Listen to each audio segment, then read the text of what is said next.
દર્શક મિત્રોને, મારા ચાહક મિત્રો તો એટલા બધા નથી, પણ તોય સાથે કહેવું પડે. એટલે તમે ચાહક તો બની જશો એટલી ગેરંટી આલું છું. કારણ કે આપણા જોક્સ એટલા બધા દેશી ભાષામાં હશે ને, અને તમને એટલું બધું હસવું આવશે ને, તમને એટલું બધું મનોરંજન થશે ને, વાત જવા દો. પણ એના માટે વિડીયો પૂરો જ જોજો. હા, વિડીયો યાર પૂરો જોશો ને તો બહુ મજા આવશે. હમણાં એક છોકરીવાળા છોકરો જોવા ગયા, છોકરી માટે. હા, ગમે એ શક પણ કરવું હોય ને તો પહેલાં આપણે છોકરો જોવા જવું પડે, એનો પરિચય કરવો પડે, કેટલું કમાય છે, શું કરે છે. એટલે છોકરીવાળા ગયા છોકરો જોવા. ત્યાં જઈને કે છોકરાને કે કેટલું કમાવો છો તમે, કમાણી કેટલી કરો છો?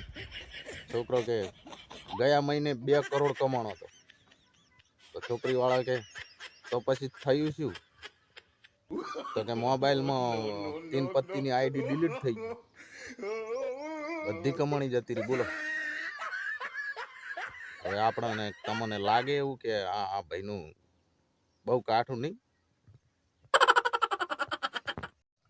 એક છોકરો એની પ્રેમિકાને કે આ જરા મારી આંખમાં જ જોઈને, તને કંઈ દેખાય છે? છોકરી કે ઓહો, તમારી આંખોમાં તો મને મારા માટે બહુ પ્રેમ દેખાઈ રહ્યો છે. છોકરો કે હલકી વાયડીની થયા વગર જોઈ, અંદર મચ્છર ઘૂસી ગયો છે. આપણા ભારત દેશની અંદર સંસ્કૃતિ જુઓ તમે, એમાં પતિદેવો તો બધા બહુ કિસ્મત વાળા છે. એમ કે એમની પૂજા થાય છે આ દેશની અંદર. હા, દરેક જગ્યાએ ભારતમાં કડવા ચોથ હોય તો એ પત્ની પૂજા કરે. પણ વિદેશોની અંદર પતિની અંદર થોડીક ખરાબી હોય, એવું હોય લાગે, તરત બદલી દેવાનું. હા, ટાટા બાય બાય, આવજો બીજા. પણ ભારત દેશમાં સારું છે, એટલે ગભરાતા નહીં. પહેલા સતયુગની અંદર કોઈ પણ સ્ત્રીને દેવી એમ કહીને બોલાવતા, પણ જ્યારથી આ કળિયુગ આવ્યો ને, ત્યારથી તો જાનું, શીનું, ગોડી, બકુન, ચકુન આવા શબ્દો આવી ગયા. બોલો, ઘોર કળિયુગ છે. હમણાં મારી પત્ની મને કે એવો કયો કાયદો છે કે આખી જિંદગી મારે જ તમને ખાવાનું બનાવીને આપવાનું? મેં એને કીધું કે દરેક કેદીઓને હંમેશા સરકાર જ ખાવા આપતી હોય છે. હા, એટલે લવારા કરવા નહીં. અમુક ટાઈમે તો એકલો ને એકલો બેઠો હોય ને, એટલે એવો વિચાર આવે ને કે હવે કદાચ મોદી સાહેબ રાતના 12 વાગે આ જેટલું સોનું છે ને, એને લોઢામાં રૂપાંતર ના કરી નાખે તો સારું છે. જો કે મને તો વાંધો નથી, આપણા પાસે તો કાંઈ નહીં.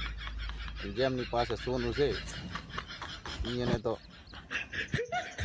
બહુ ચિંતા થાય નહીં.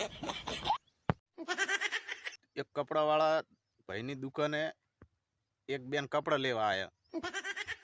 તો ભાઈએ બિચારે 1 કલાક સુધી કપડાં બતાવ્યા અલગ અલગ, પણ બેનને એક કપડું ગમ્યું નહીં.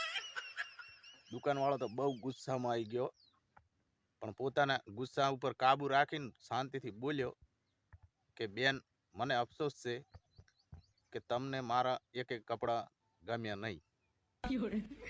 બેન કે કશું વાંધો નહીં, હું તો ખાલી બજારમાં સબ્જી લેવા માટે જ આવી હતી. હવે આ સ્ત્રીઓનું શું કરવું તો, કેવા ટાઈમ પાસ કરવા જાય છે. હમણાં એક શિક્ષકે છોકરાને સવાલ કર્યો કે બોલ છોકરા, રામ વનવાસ કેટલા વાગે નીકળ્યા હતા? તો છોકરો કે 9:15 વાગે. શિક્ષકે એટલે તને કેવી રીતે ખબર? છોકરો કે વનવાસ શબ્દને ઊંધો કરીને વાંચો. શિક્ષકે તો ભણાવવાનું છોડી દીધું. બોલો, હા શું? હમણાં એક ભાઈ અને ભાભી ફરવા ગયા. ફરતા ફરતા ત્યાં એક સરસ મજાનું તળાવ આવ્યું. એટલે ભાઈને તો ઇંગ્લિશ બોલતા ફૂલ આવડે, એટલે કે નાઈસ. તો પાછળથી ભાભીએ શરમાતા શરમાતા બોલ્યા, તમે નાશો તો હું પણ નાઈશ. શું કરવું કહો? લગ્નની અંદર વિદાયની વેળાએ સાસુમાં મારી જોડે આવ્યા, આંખોમાં આંસુ અને સુકાઈ ગયેલા ગળા સાથે મારી આ જોડે આવીને ગળામાંથી બોલ્યા કે ધ્યાન રાખજો. કસમથી મારી આંખોમાં પણ ગળગળો થઈ ગયો, આંસુમાં જળજળિયા આવી ગયો. બોલો. ઘરે આવ્યા પછી ખબર પડી 2-3 અઠવાડિયા પછી કે ઈ મારું કહેતો હતો. વિડીયોના એન્ડમાં એટલું કહેવું છે કે બહાર રખડી શીખેલા દરેક વ્યક્તિઓ આપણી બા રખડી ના પડે ને એટલું ધ્યાન રાખજો. હા, તો સમજવાનું કે આપણે ભણેલા ગણેલા. તો વિડીયાને એક લાઈક કરજો, ચેનલ સબસ્ક્રાઈબ કરજો. મોજ આવી હોય તો વિડીયો શેર કરજો.